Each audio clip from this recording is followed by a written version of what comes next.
उम्र में बड़े हैं, हम आदर उनका करते हैं, सम्मान करते हैं, लेकिन बिहार के मुख्यमंत्री रहते हुए पूरी तरीके से फ्लॉप हो चुके हैं। ये सवाल जो लोग उठा रहे हैं, कौन लोग उठा रहे हैं? हम डिप्टी सीएम जब बने तो किसके सरकार में बने, तब ये सवाल क्यों नहीं उठाए? ठीक है, मान लो अगर मेरे काम को लेकर के बात करते हैं तो 18 महीने जो हम सरकार में रहे as a deputy chief minister, 3 department हमने संभाला, तो बिहार का 200 करोड़ का सीआरएफ फंड को 1000 किया। एक भी दाग अगर कोई लगा दे उस कार्यकाल में तो बताए कितने हजार किलोमीटर सड़कें जो हैं एसएच को एनएच में कन्वर्ट कराएं, मेगा प्रोजेक्ट्स को टाइम बाउंडिंग के अंदर किया। अब बिहार सरकार का बजट का पैसा जो होता है, अलॉट होता है डिपार्टमेंट को, पूरा प्रतिशत खर्च नहीं कर पाते, 10-15%।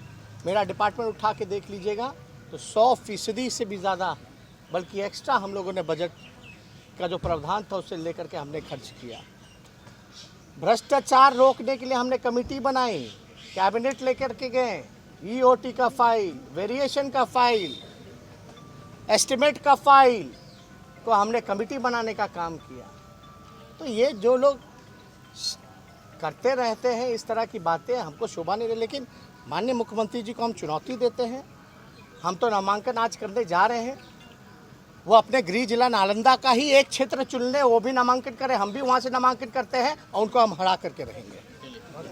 ही है,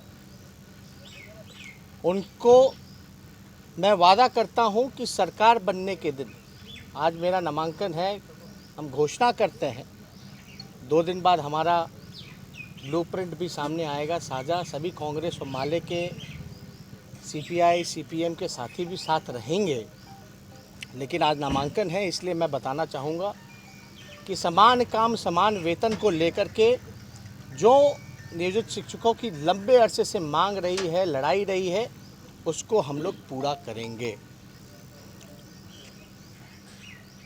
हम लगातार बेरोजगारी पे, भूखमरी पे, गरीबी पर, पलायन पर, बाढ़ से लेकर के जितनी आफत कोरोना काल में जितने लोगों को, मजदूरों को परेशानी झेलनी पड़ी है, लगातार हम लोगों ने सवाल सरकार से पूछा, लेकिन सरकार के पास कोई उत्तर नहीं रहा। माननीय मुख्यमंत्री जी 145 दिन तक जो है बाढ़ कोरोना काल में गायब रहे, नज़र नहीं आए। अब जब वोट का समय आया है तो जनता के बीच जाकर के वोट मांगने का काम करें। बिहार की जनता, बिहार जो प्रदेश है सबसे नौजवान प्रदेश है इस देश का, और बेहद ज़रूरी है कि 60% आबादी में जो युवा जो है 60% जिसकी आबादी है इस बिहार राज्य में, वो एक नई सोच की सरकार चाहती है।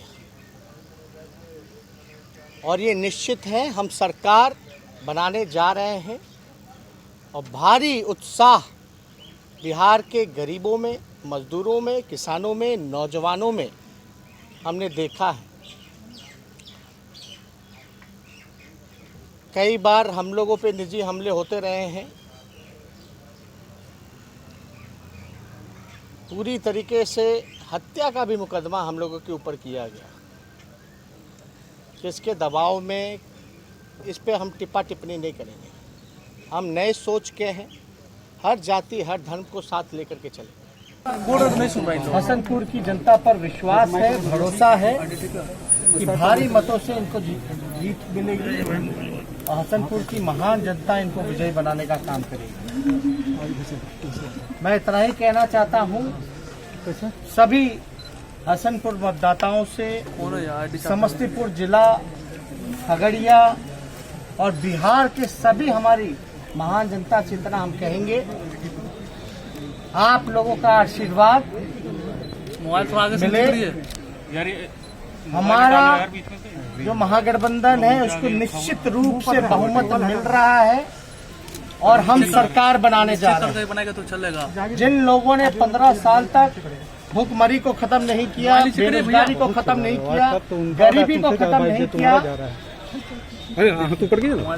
पलायन को नहीं रोक मनोज जी। सके, कोई मनोज जी सुई का कारखाना तक नहीं खुला, अपराध चरम सीमा पर चली गई, 60 घोटाले हुए जिसको सरकार ने खुद स्वयं माना है, दोषियों पे किसी पे कार्रवाई नहीं किया गया, मजदूर किसान का शोषण किया गया और यही सरकार ने अपने ही बिहार के गरीब मजदूरों को, जो कर्मवीर लोग थे, उनका अपने ही घर आने से रोकने का काम किया। आने के बाद अपमानित किया गया और बेरोजगारी दर जो है 46.6 बिहार का पहुंच चुका है। पूरे देश में सबसे ज्यादा अगर बेरोजगार भी कहीं है तो वो बिहार है। नौजवान से लेकर के सभी लोगों पे सरकार ने, जिन लोगों ने अपने अधिकार के लिए लड़ाई लड़ी, मांग की, गुजारिश की, उस पर लाठी डंडे इन लोगों ने बरसाने का काम किया। 15 साल इन्होंने धोखा दिया बिहार की जनता को। 4 साल में 4 सरकारें बनाई गई। आप याद कीजिए, जहां 4 साल में 4 सरकारें बनेंगी वहां विकास संभव नहीं। ना कोई विचारधारा है, ना कोई नीति है, ना कोई सिद्धांत है।